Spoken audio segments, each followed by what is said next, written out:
오늘 함께 나눌 말씀의 제목은 구름 속에 두었나니, 창세기 9장 3절의 말씀을 가지고 주신 생명의 양식을 마음껏 나누도록 하겠습니다.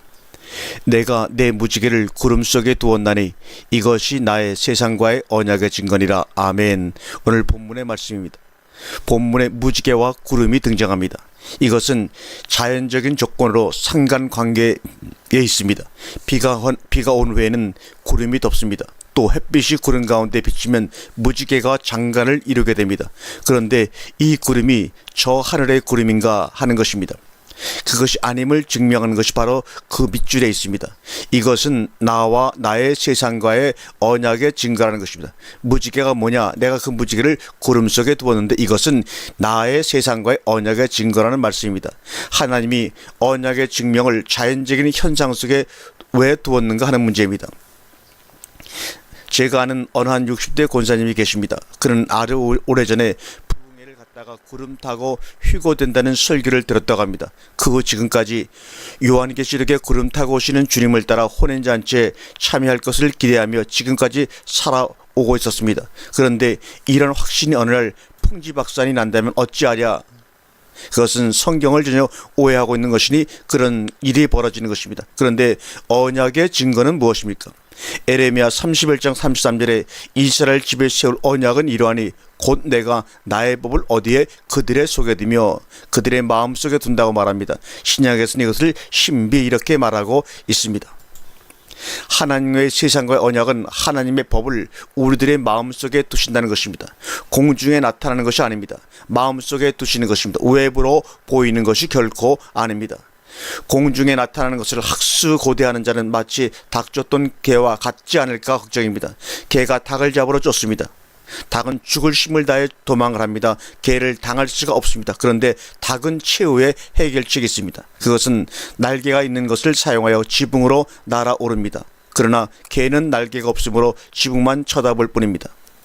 이사야 56장 10절에 그 파수꾼들은 소경이요 다 무지하여 벙어리 개라. 여기서 파수꾼은 누구인가 하면 벙어리 개라고 낙인을 찍었습니다. 파수꾼은 나팔을 부는 자들입니다.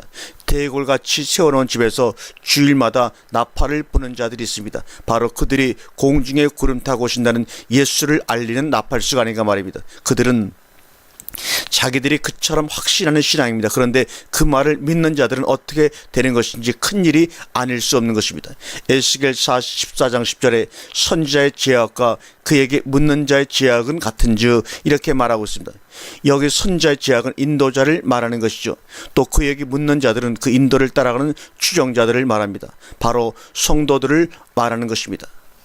성도들은 인도자의 말이 옳은 줄 알고 조건 없이 따라갑니다. 그것은 아마도 그 아들이 그 아버지의 피를 받음으로 모든 생각이나 행동이 비슷하다는 뜻일 것입니다. 마태복음 15장 14절에 만일 소경이 소경을 인도하면 둘이 다 구덩이에 빠지리라고 얘기를 하고 있지요. 인도를 받아 따라가는 소경들은 자기들의 인도자가 소경인 줄을 모릅니다. 그것은 자기들도 소경이기 때문입니다. 구덩이는 히브리어로 하데스입니다. 바로 지옥불 구덩이를 얘기합니다. 구덩이로 가면서 찬송을 부릅니다. 할렐루야를 부릅니다. 그것이 성령 충만인 줄 착각하고 있는 것입니다. 마가복음 11장 5절에 앞에서 가도 뒤에서 다른 자들이 소리 지르되 호산나 찬송하려다 주의 이름으로 오시는 이여. 그렇게 호산나를 부리며 찬양을 하던 자들이 어떻게 된 줄 아십니까? 요한복음 19장 15절에 그들은 이렇게 합니다. 저희가 소리 지르되 없이 하소서 십자가에 못 박게 하소서. 이렇게 완전히 반대편으로 예수를 십자가에 못 박으려고 소리 지르는 그런 무리들로 변해버리고 말았습니다. 이런 기막힌 사실이 어디에 있다는 말입니까? 호산나 영광을 부르던 교인들이 사탄으로 변질되고 있는 것입니다. 그리스도를 없이 하라고 소리를 지르고 있는 것입니다. 빌라들은 오히려 그리스도를 석방하려고 애를 씁니다. 그러나 유대교 신도들은 두려워하고 있는 것입니다. 얼마 전까지만 해도 호산나 찬송을 하던 자들이 지금에 와서는 그리스도를 잡자고 길을 쓰고 있는 것입니다. 야고보 3장 10절에 한 입으로 찬송과 저주가 나는도다, 이 말이 실현되는 장면입니다. 호산나 찬송을 부르던 자들이 그리스도를 저주했습니다.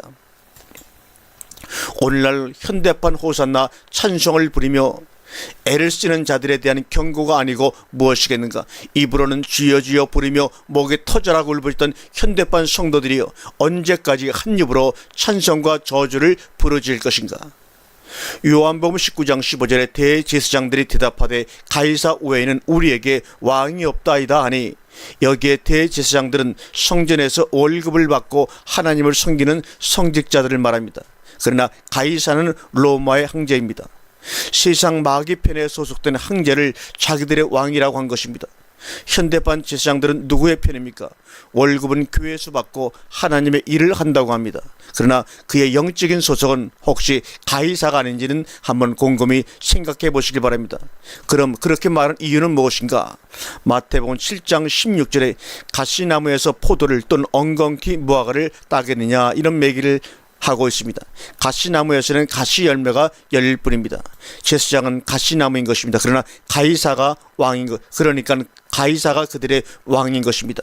하나님이 왕이어야 하는데 주객이 전도된 것입니다. 그 열매는 그 입에서 나오는 말이죠. 마태복음 12장 34절에 독사의 자식들아 너희는 악하니 어떻게 선한 말을 할 수 있느냐. 악한 자는 악한 말을 합니다. 그러나 선한 자는 선한 말을 합니다. 그것이 열매인 것입니다. 불신자를 교회에 가득히 데려다 놓고 전도의 열매를 많이 맺었다고들 합니다.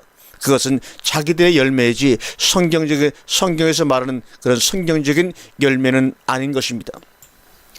그 자기들의 열매란 무엇인지 알아야 합니다. 마태복음 23장 15절에 교인 하나를 얻기 위하여 바다와 육지를 두루다니다가 생기면 너희보다 배나 더 지옥 자식이 되게 하는도다. 아멘.